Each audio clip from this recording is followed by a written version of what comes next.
our signature Bible verse for our Never Alone, which is Revelations 12:11. And he was conquered by the blood of the Lamb and the word of our testimony that they did not love their life unto death. That the power of the word of our testimonies really and the blood of the Lamb can really create a lot of healing. And so that's part of what our Never Alone really likes to like focus on. And so as we go into our second part, we have our guest speaker, Brittany. I'm going to slaughter her last name. She told it to me, but I'm going to let her just Brittany G. We'll call it.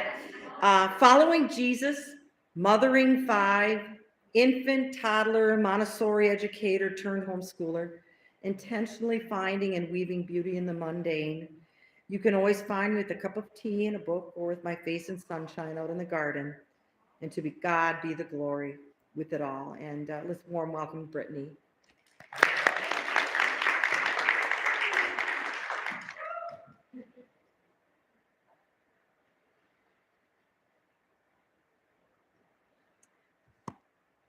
Hello, everyone. My name is Brittany, and I have my baby in the back, if you haven't noticed. That's him making all the noise. His name is Bo.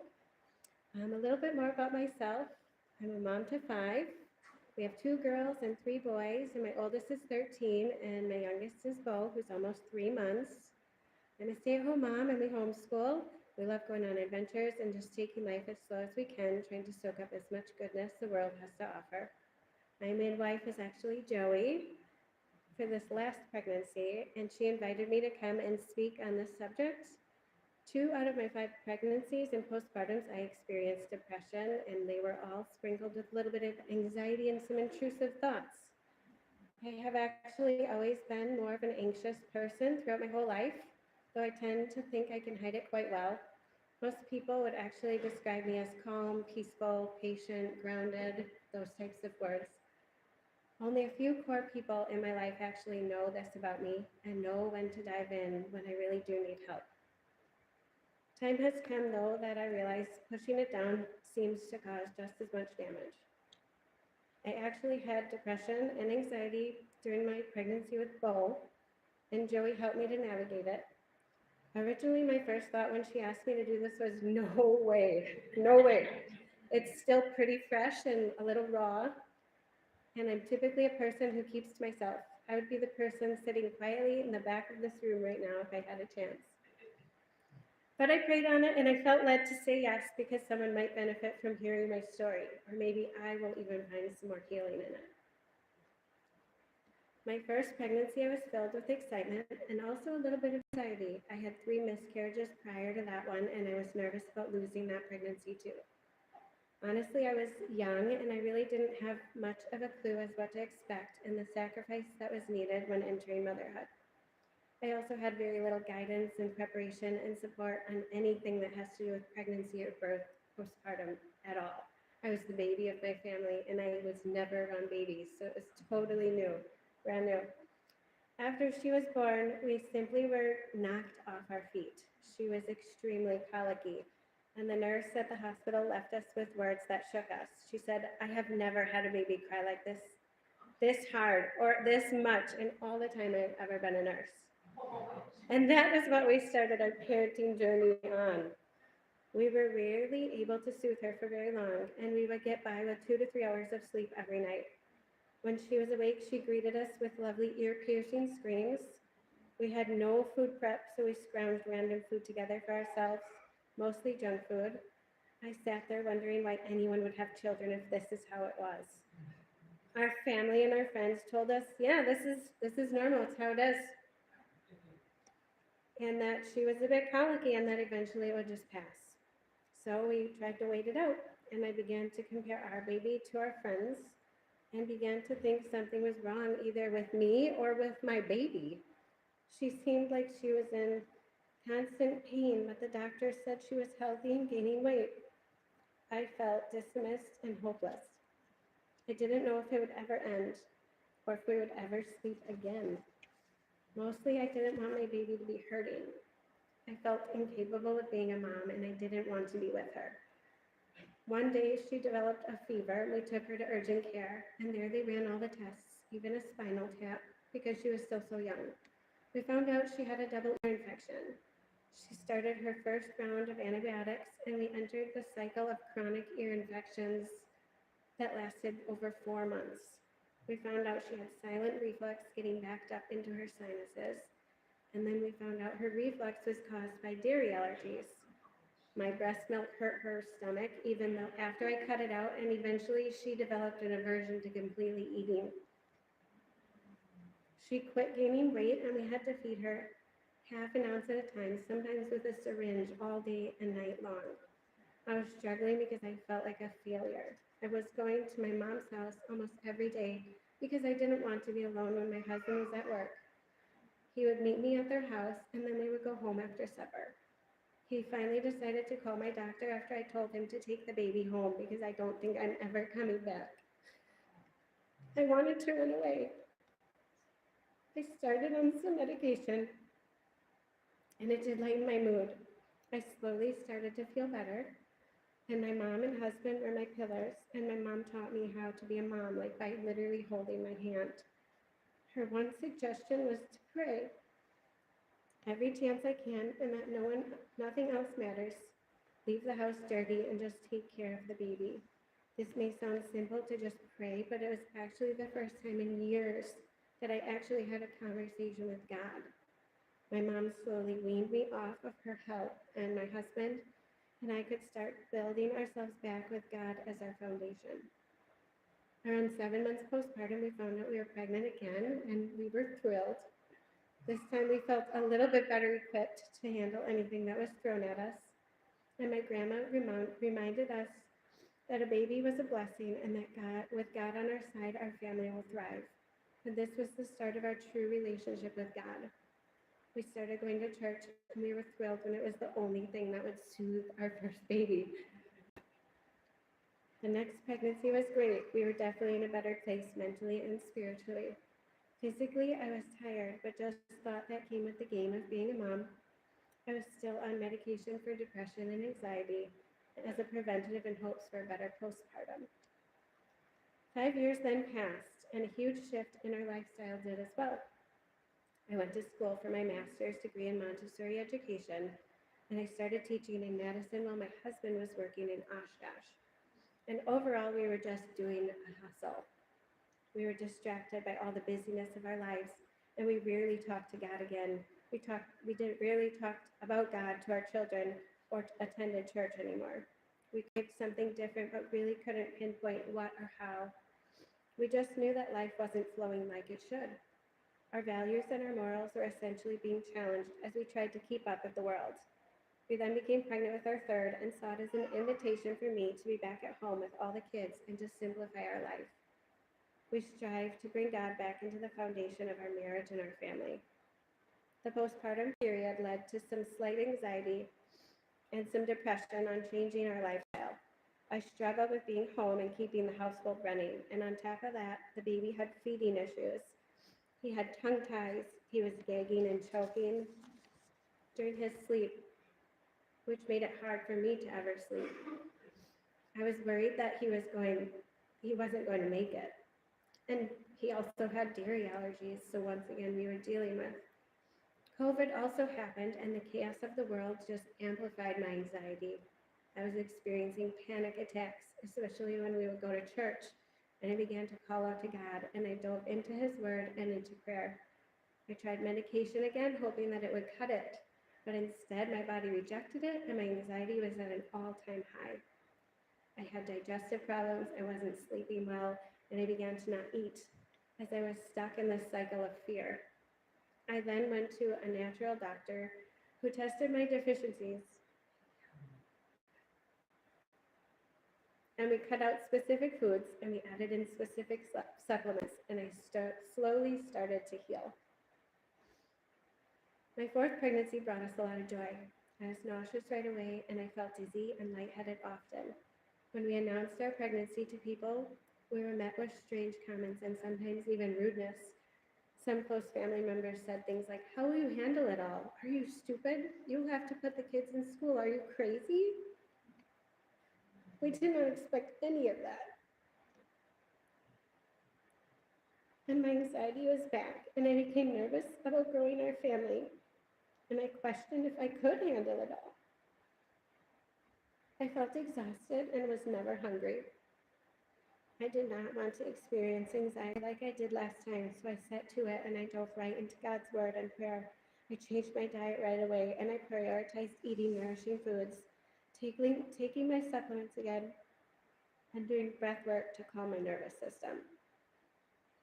I put so much energy into listening to God and preparing our family for another baby.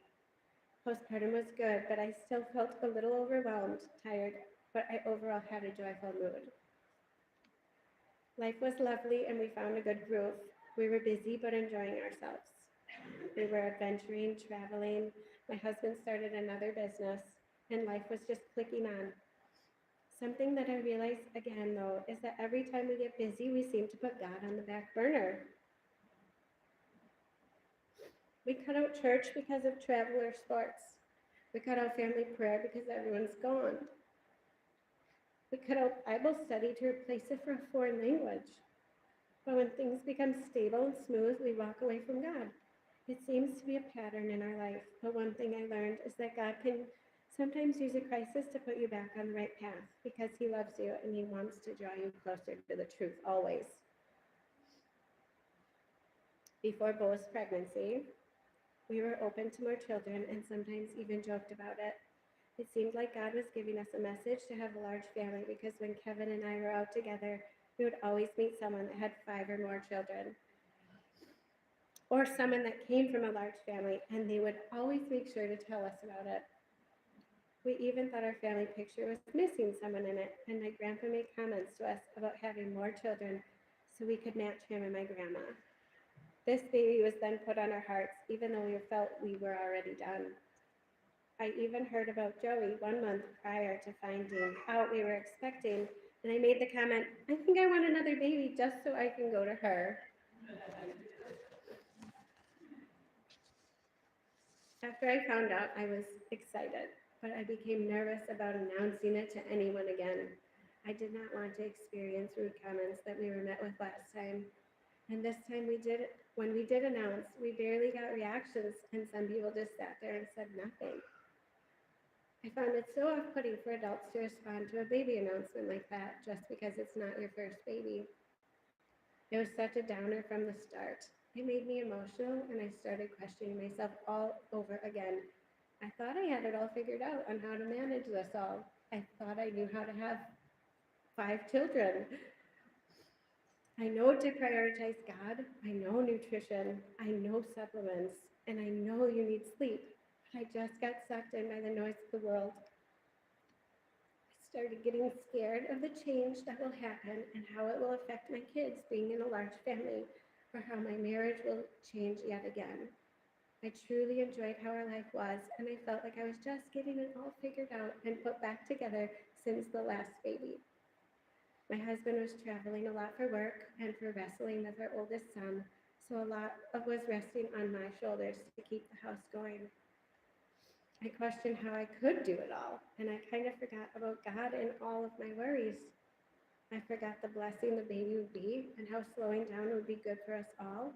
I thought I was going to be left behind while everyone else kept moving. I actually wish sometimes that I wasn't pregnant so that my life wouldn't have to change again. I was sad and emotional and exhausted and nauseous. We chalked it up to hormones shifting and that it would get better, but I felt everything so deeply. I would tell my husband that my heart actually hurt and that I was struggling, but I don't know why. It didn't make sense to me. I'm having a baby, but it just felt so bad. I kept looking for reasons why I was feeling like this. I began to question everything and combed through past events in my life. It would make me even more sad or upset. I would want my husband home because he was my protector, and I wanted him to make me feel better. But it would then make me even more sad because I would ruminate on something he might have said 15 years ago that upset me. I would stay up late thinking, crying, and feeling sad. I wasn't ever hungry, so I was eating very little. I began just laying around. It was hard to organize my day. or even to focus to read a book. My thoughts were racing and I felt lost. It was hard to see or look forward to the future. I thought my friends wouldn't be there for me after having a baby and that Kevin might leave me. My breath was shallow and I often just forced a smile on my face so people wouldn't realize how I was feeling. I didn't really want to buy anything for the baby and didn't start prepping until 8 months pregnant.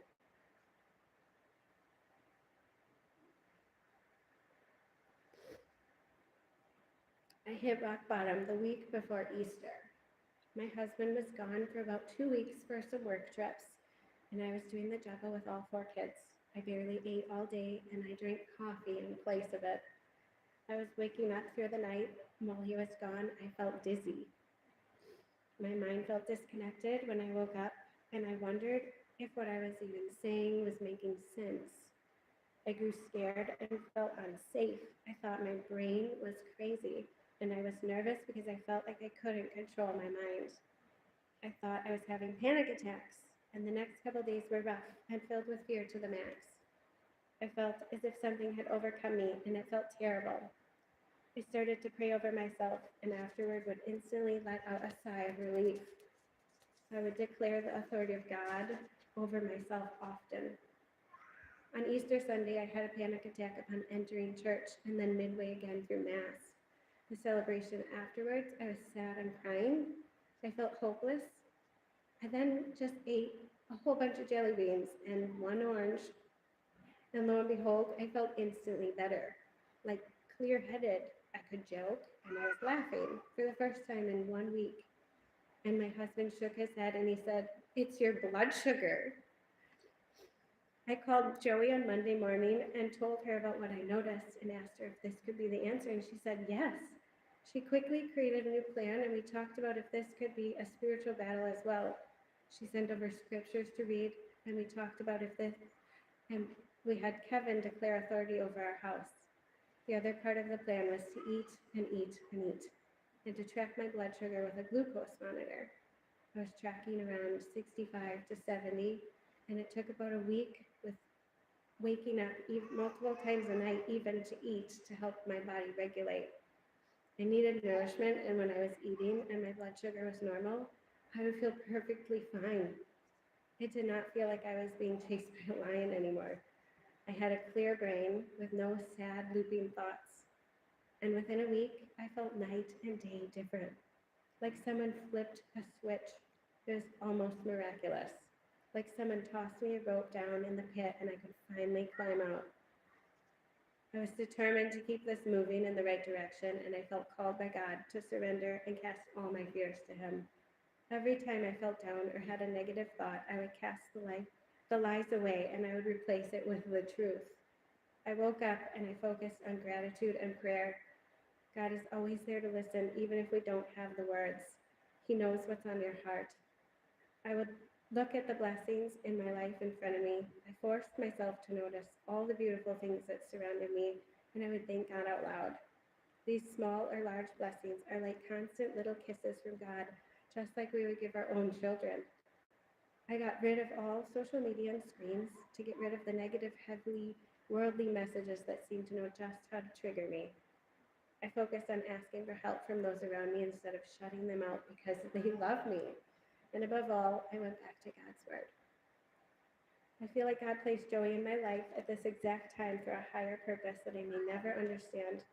It could have been for physical healing and seeing the connection of blood sugar and my nutrition to my moods, or for support and assistance through these dark moments that led me back to God by piecing my body, soul, and mind together.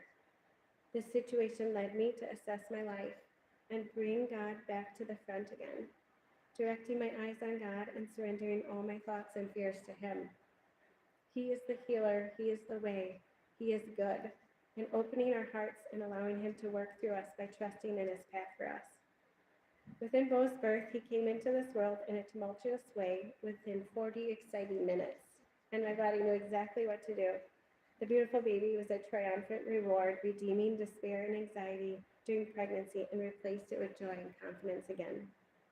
Looking back at all my pregnancies and births, makes me realize how miraculous it is and how it felt like a thread was being pulled slowly every single time to get closer to God. This has been the most level and lovely postpartum I've had, and I planned and prepped to be supported. I relied upon prayer, God's word, hymns, gratitude, and my support group. My husband is my rock, and my best friend is always there to just sit with me. I prioritize nutrition, protein and fats, hydration, water and electrolytes and teas, and consistent eating patterns to keep my blood sugar balanced. I've had to eat once every 2 hours and about 3 to 4 times what I was eating.